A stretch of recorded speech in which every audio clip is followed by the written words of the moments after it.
So welcome to a new session of Guidestone University. We've been talking about how to create vision, and we've got a couple of resources for you that you should be using as you work along and create your vision. You should be able to download the book in each one of the sessions for sure in the module, and then you also should be able to download the tool that we're using to work through vision. We've already covered non-negotiables, the first component of vision. We've covered in our last session, we covered purpose.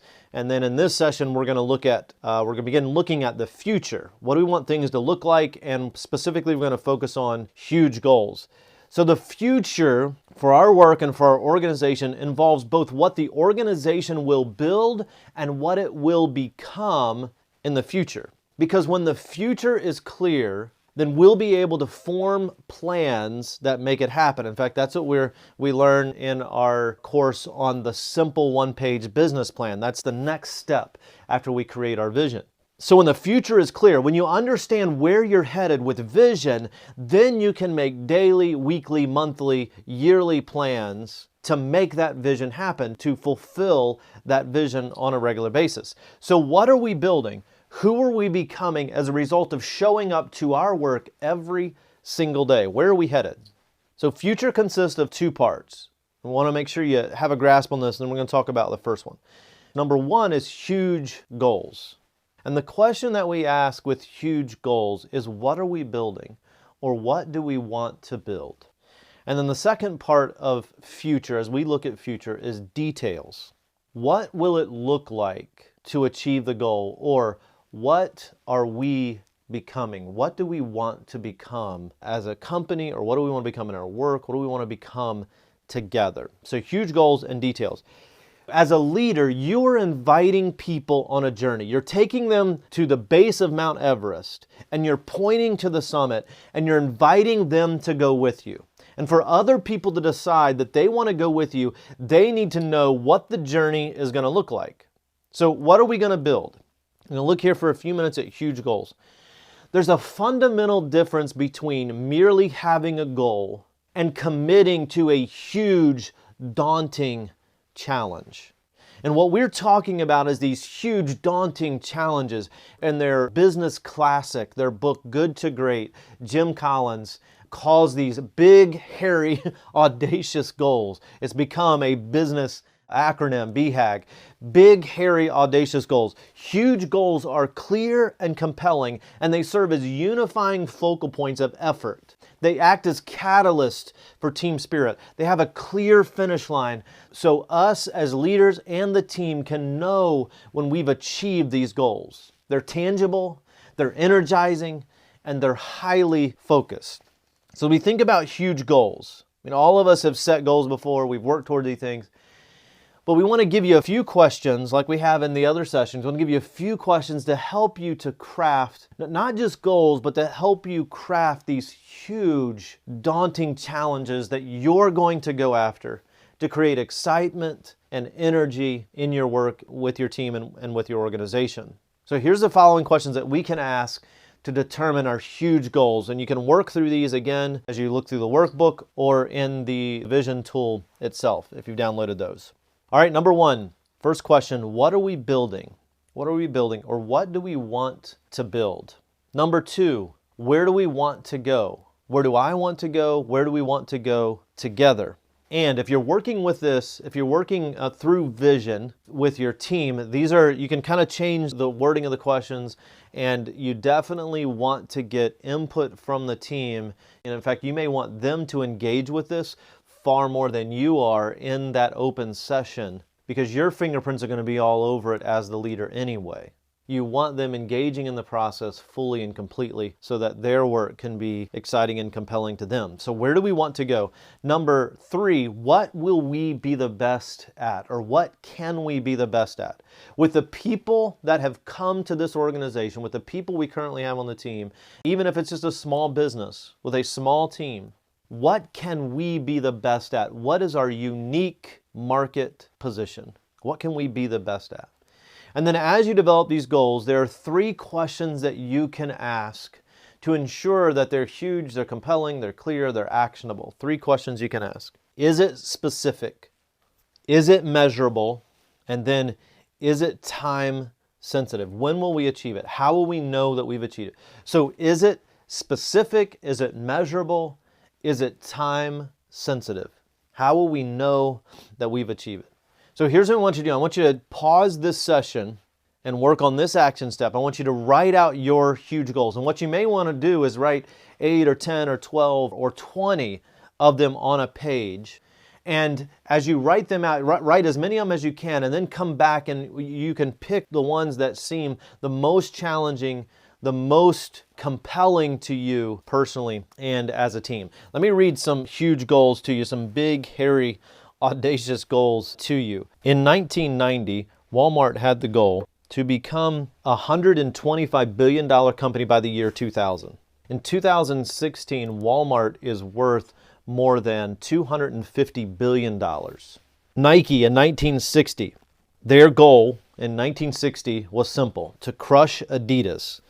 Honda in the 1970s, their goal, we will destroy Yamaha. Now, I'm not sure if these are the type of goals that you want to have at your company, but the one thing's for sure, the people that were within these companies, when they look out at the competition, just as a college football team or a professional football team or soccer team or basketball team, depending on where you are in the world, just as these teams look at the competitor and they say, we want to win, and we want to win in a compelling fashion. We want to crush the competition. They had these big, huge goals. Let me read a couple of the huge goals that we wrote out years ago for our work so you can put a little bit of context as you think through these things. The biggest goal that we had was to become the model, process, and center for coaching and counseling.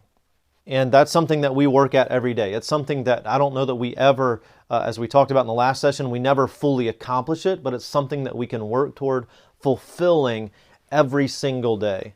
Another huge goal for us, we wrote out 7, 8, 9 years ago, was to develop a 50 to 100 acre nationally known retreat center that's equipped with 50 to 20 spacious, self-sufficient rooms in which coaching and counseling clients are able to focus, relax, heal, and re-energize. In fact, a friend of mine, Mike Hyatt, posted something a couple of months ago where he said that he had read somewhere that the act of us writing down a goal written down is 52% more likely to be accomplished than if we didn't write it down.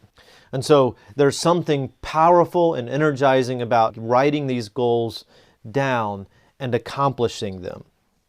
So once you write your goals, then we have 4 questions that we want to ask. Number 1 is, does it stretch you and does it stretch your team or your organization? Your huge goals should be appropriate for you and for your team, for your organization. These aren't necessarily personal goals. I mean, this isn't, I want to make $1 million a year, or I want to build the biggest house in my community, or that's not going to excite people about jumping on board that goal with you unless you're going to let them come live with you. These aren't necessarily your personal goals. You want to write the goals in a way that they not only inspire you and your team and your organization, but they inspire the marketplace to engage with you. The best companies, the companies that are growing the fastest, have figured out how to help their customers, their clients, how to enable and empower their customers, their clients, to get involved in spreading their message. So will it stretch you and your team? The second question we want to ask after we've written our goals is, will it take a long-term commitment? Goals that require short-term commitments are not huge goals. Does it inspire a long-term commitment to the adventure? We're not talking about solving problems in the marketplace. Life and our work are not problems to be solved. They're adventures to be lived. And so does your huge goals require a long-term commitment?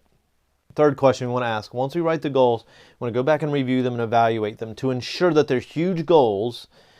Number 3 is, will some doubt you or your team or your organization's ability to accomplish it? Your goals should attract some cynics, some naysayers, some critics, because what you're doing and what you're going to become is huge. It's way bigger than you. Otherwise, it's probably not worth doing. And so they're right. You cannot get there, not on your own. But as a team, and as you connect with other people and you move forward, you take one step after another, you can get there. The way to have a great tomorrow is to have a lot of great todays. And so you're going to set incremental steps, and you're going to take incremental steps. That one day you'll turn around and you'll say, man, we are almost there. We've almost accomplished this huge goal. Or I never understood fully how we would ever accomplish this goal when we first wrote it out, but we've done it. Then the fourth question we want to ask is it clear? Can I show this to anybody and to everybody and them understand it? To understand what we're going after. Nike's goal to crush Adidas, that's pretty clear. Our goal to develop a 50 to 100 acre nationally known retreat center that focuses on helping leaders, that's pretty clear. I mean, anybody can understand, hey, I get exactly what you want to do. They can even read into it and understand why that we might want to do something like that. Is it clear? Fuzzy leaders, fuzzier followers. Fuzzy goals, fuzzier team members. And so what you want to do is make sure that your huge goals are clear, they're actionable, that they require long-term commitment, that people even doubt your ability to accomplish it, that it stretches you, your team, your organization. Earlier, you wrote out your goals. You've now thought through them. You've gone back and tweaked them. And then here's what we want to do. The second action step for this session is we want you to go back now and read through your goals. Now that you've tweaked them, you've worked through them, after you get them wordsmith the way that you want them, we want you to circle the one. Circle the one that is your Mount Everest summit. It's the biggest challenge that you think you could ever accomplish, that you think you could ever conquer. What does the top of the mountain look like for you and for your team? Earlier, I told you that for us, it was to become the model process and center for coaching accounts. There's a lot of great organizations out there that have a lot of great content, that have a lot of great processes.